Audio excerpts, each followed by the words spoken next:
Ieri ve l'avevo promesso, oggi quel giorno è arrivato, scopriamo come collegare il vostro smartphone via Bluetooth, ma non solo, alla Lexus RX.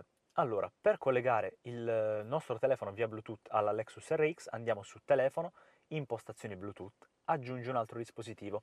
Dobbiamo andare sul nostro telefono, io per darvi un po' di contesto userò il mio iPhone 11, ma la procedura è semplice su tutti i dispositivi, anche Android e non solo.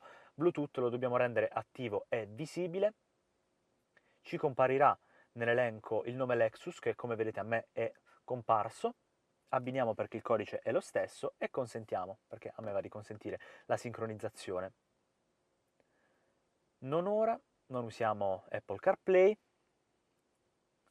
fine. Come vedete siamo connessi, quindi io per le fonti posso andare a selezionare WeDrive Carlo, che appunto attualmente è una fonte.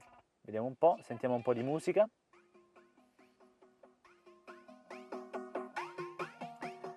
Semplicissimo, ma se vogliamo farla ancora più semplice, tra le prese USB ce n'è una, come nel video che vi ho mostrato ieri, link qui in alto nelle schede, c'è una presa USB di tipo A, quindi colleghiamo il cavo Lightning USB alla macchina e dovrebbe partire automaticamente, ecco qui, Apple CarPlay con tutte le sue funzionalità.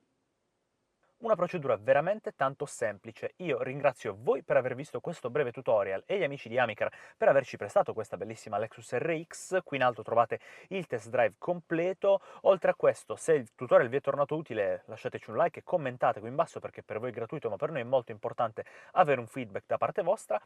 Iscrivetevi al nostro canale, cliccate sul campanello per ricevere tutte le notifiche e seguiteci dove? Beh, sito web, piattaforme social che vi vengano in mente, siamo ovunque e trovarci è semplicissimo, vi basterà cercare wedrive.tv.